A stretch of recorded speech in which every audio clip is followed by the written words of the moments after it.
everybody, it's Keren here from tuppencecoloured.co.uk. Thank you very much for joining me today. This is what I've been making today. It's a shadow box card, and it opened up to reveal. Inside I've put a photograph and a sentiment. Very easy to do. Stay with me, I'll show you how. So I've got two pieces of balmy blue cardstock. This one is 5 3/4 by 7.5, and this one is 5 3/4 by 5. So I'm going to start with the larger piece because that's going to be my card base, and I'm just going to score it at 4 inches. A smaller piece I'm going to put with the 5-inch side at the top of my scoreboard. I'm going to score it at 1/2 inch, another 1/2 inch, and then I'm going to spin it round and I'm going to score at 1/2 inch here as well. I've cut a couple of pieces of the Sail Away DSP and 3, 2, 1.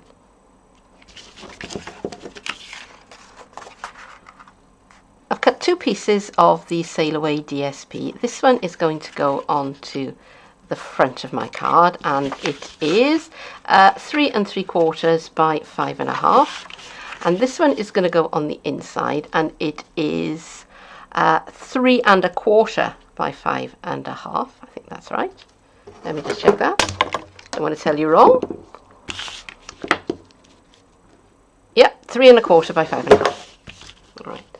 Now in this panel, I want to cut out an aperture.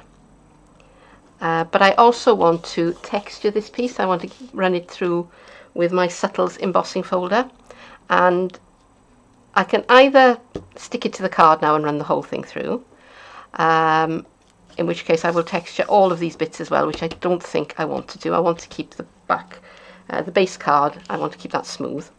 So what I am going to do, I'm going to line it up on my card where I want it to be,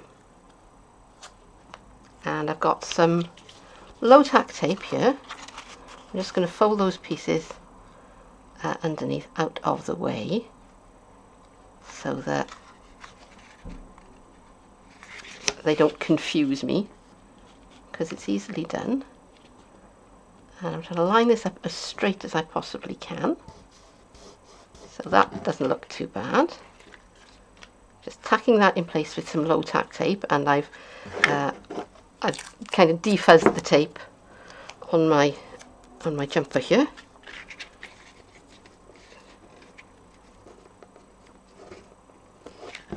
Okay, and now I'm going to cut an aperture in the middle. Now you can have any sort of aperture in the middle that your heart desires and that you've got the equipment for, that you've got the die for. So circle would be fine, oval would be very nice, a rectangle, a square, any of those. But I am going to play with these. These are the stitched nested labels shapes, and I'm using the straight lines on my paper to help me center the label. You see that's moved. Don't worry, when I take it over to the big shot, which I'm going to do in a minute, I will take a little bit of time to try and make sure that everything is lined up nice and straight. Okay, so the first thing that I'm going to do, I'm going to go over to the big shot, I'm going to cut this out. Then I'm going to take the paper away from the card, and I'm going to emboss that with my Subtles embossing folder, and while I'm over there I'm going to emboss this piece with the same embossing folder. Okay, so I'm going to go away and do that, and I will be back in just a minute. And I am back, and I don't know how well you can see, but there is now a nice lovely subtle fabric-like texture on my paper. I promise you that you can see it in real life. Maybe it shows a little bit better on this piece of paper. I just want to remind you that the Subtle embossing folder is a dynamic embossing folder. So on the big shot, that means that I only use one cutting plate, and I don't use the extra plate for the wafer thin dies. That's the word I'm looking at.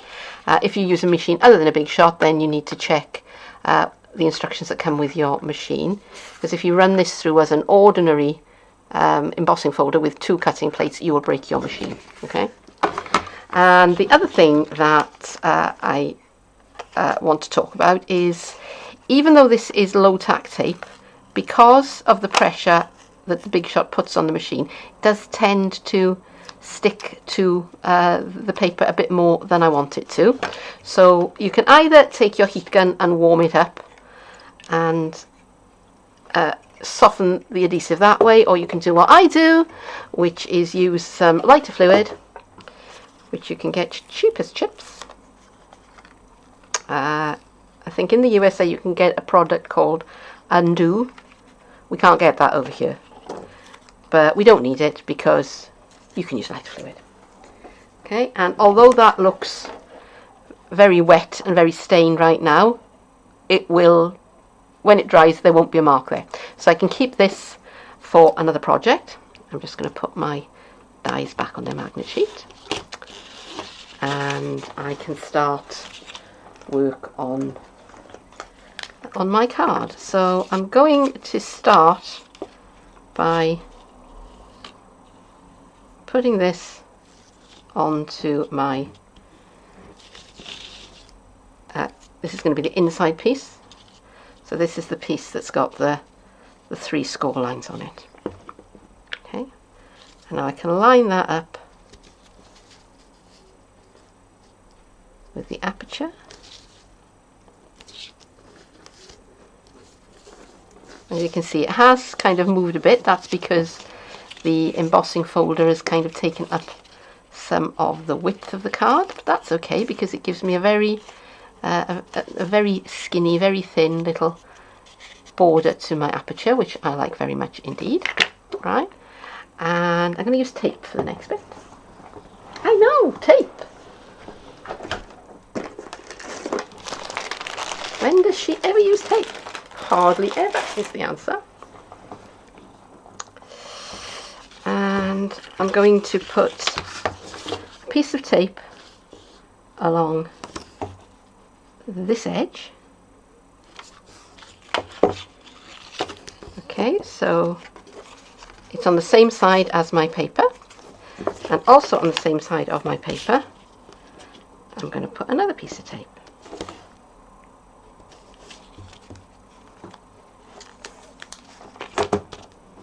I'm going to leave the backing on that one for a little while, and I'm going to bring in my backing card.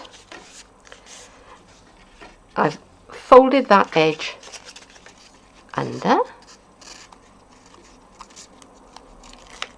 and I'm going to take off the backing paper about halfway down. And now what I'm going to do is I'm going to line up this edge. So this is the shorter side, the 3.5 inch side, and I'm going to line that up with the fold. And when I'm happy with it all lined up, I'm going to take away that piece of backing card. Okay, so I'm not going to do anything more to this until I've done some work on what's going to go inside there. So this is what I'm going to put inside the frame of my shadow box. Now I could have stamped a little. This is what I'm going to put inside the frame of my shadow box. I was thinking about using my stamps and making a cute little stamped scene, but actually I thought, well, I've got lots of pictures of the seaside because I live by the sea. So I thought I would use this one. This is just at the end of my street, as it happens.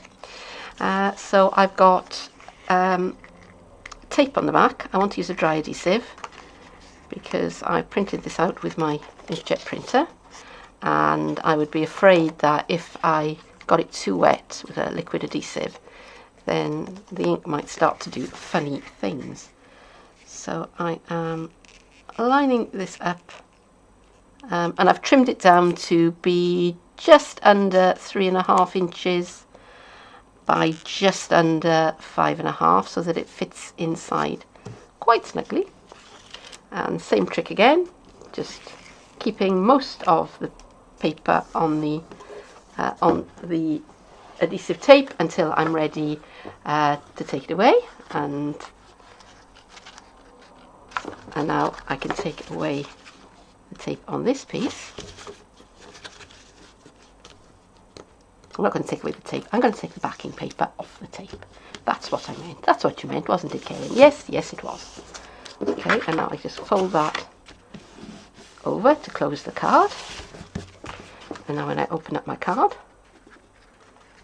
inside there is a lovely picture of the beach and the sea and a little bit of a stone wall. I'm going to do some stamping. I'm using the Stamper Artist because I'm still deciding which images I'm going to use, and I'm probably going to stamp a few of these. And it's easier to use the Stamper Artist than it is to keep getting out different sized ink pads. I mean clear blocks, that's what I mean. So the sentiment that I want is set sail in the direction of your dreams. And I'm using Night of Navy ink, and I want to cut that out with that die. So I'm just checking that I've left myself plenty of room, and I have. So before I put that away, I'm just going to give it a wipe with my Simply Chamois and put that on one side just for a moment. So we'll do the anchor next.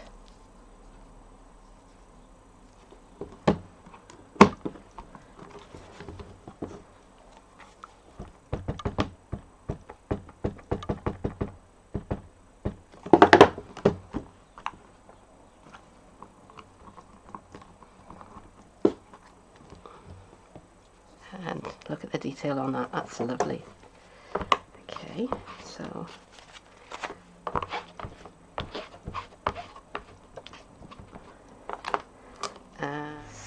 there are companion dies that go with these. This set is called, what is it? Smooth Sailing. And you've already seen that one, which I'm going to use to cut out my sentiment. So I've also got one for the anchor and one for the small sailing boat. There's a large sailing boat as well. And now these dies are made by the new manufacturer, not by Sizzix. So when I put these through, I'm going to line up the edge of the die with the edge of my stamped image. And when I cut it out, it will have a little white border. So I'm going to head on over to the Big Shot and go and do that, and then we will move on to the next step. I am back from the Big Shot with my stamped and die cut pieces, and this one I actually I die cut it, and then I've done a bit of fussy cutting on it because I want this to be slightly smaller. So I'm just, with my scissors, I'm just kind of following the stamped lines, and I've cut very, very close to the edge of the lighthouse because I didn't want it sticking out too far. And I'm going to put a little bit of my liquid adhesive along the base, and just a tiny, tiny bit, make sure I'm on the right edge, just on the very, very edge of the paper there, because this is going to go along this side here.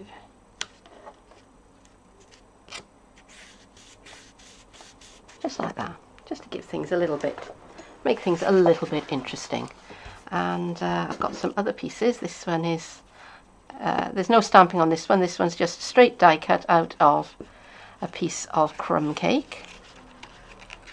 And we'll pop that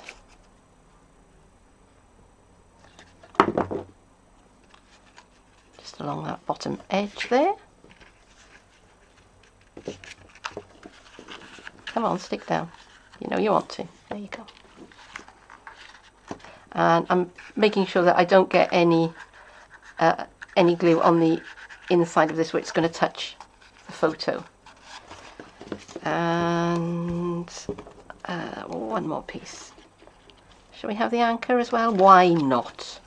Why the devil not?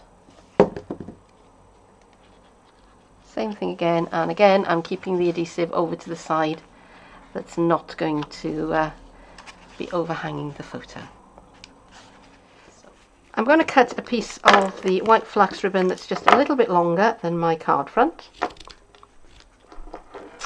and then I'm going to cut another piece that's about a little bit shorter, and I'm just going to tie that second piece around that first piece. Okay, so now I've got a fake knot. Okay, and then which way around should I do that? It's a little bit short. No, we'll go with that way. I'm just going to wrap that around the front of the card, and I'm just going to take some tape. This happens to be the low tack tape that I was using earlier on. Doesn't matter, alright, because the very next thing that I'm going to do, once I'm happy with where that is, take my liquid adhesive, bang it all over the back of that piece of paper,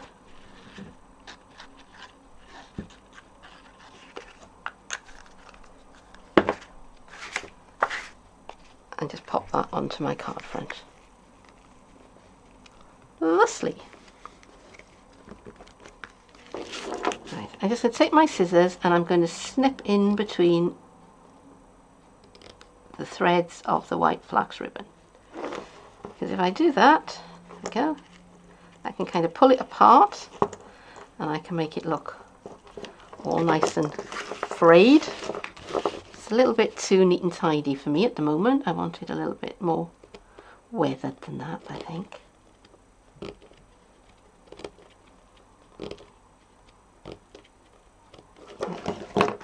When you've done a few of them,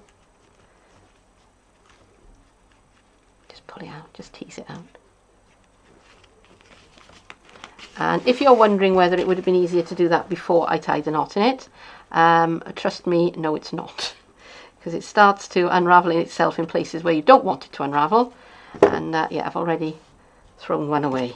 So yeah, we're not going to do that. Okay. I've had a little bit of a think about how I was going to finish this off, because it wasn't going the way I wanted it to. So what I've done, because this is a fake knot, I've pulled it all the way over to the left hand side of the card. We tie that nice and tightly there.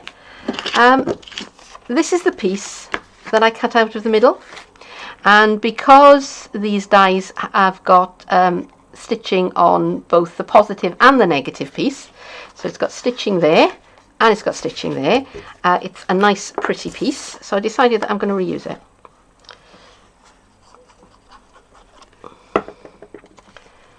And I'm going to just slip that underneath there, and yes, it would have been better if I'd planned this out first. Would have been a little bit easier, but actually that wasn't difficult. Let me just move that so that it is straight. So yeah, it wasn't at all difficult. Didn't cause me any problems. Couple of good old dimensionals on the back of the sentiment. What would we do without dimensionals? Everything would be very flat.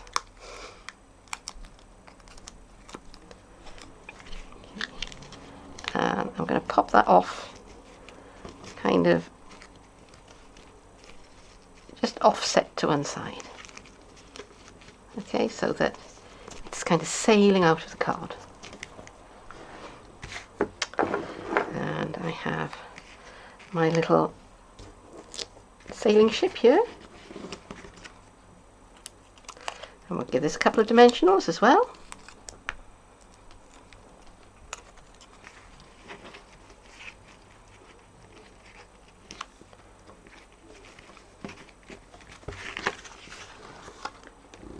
Start to like the look of that now. And then one more thing just to finish it off. Got one of the little ship's wheel embellishments.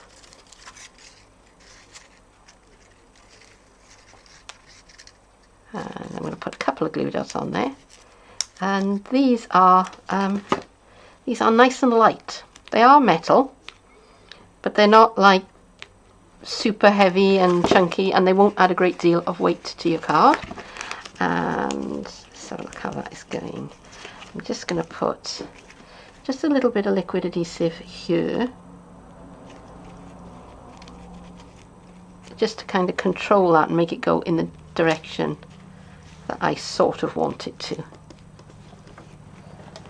And a little bit in there as well, just to keep everything in place. And I'm going to call that finished.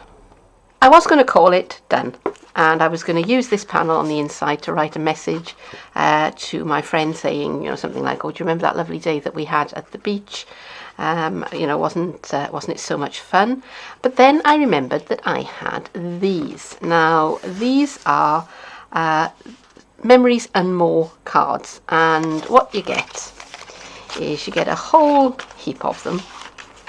So you get a pile that are, you know, this size, and you get some that are the bigger size, and there are some specialty cards in there and some labels. So I thought, you know what, I will make good use of one of those cards, and this is the one that I've picked. It says any day with you is the best. And now the Memories and More cards are designed to fit into scrapbook pages that have little, you know, little wallets in them. And the idea is that you put your Memories and More cards in, and you put your pictures in, and maybe, you know, maybe if you've got little bits of ephemera, little, you know, things like tickets from rides or things like that, they go in as well.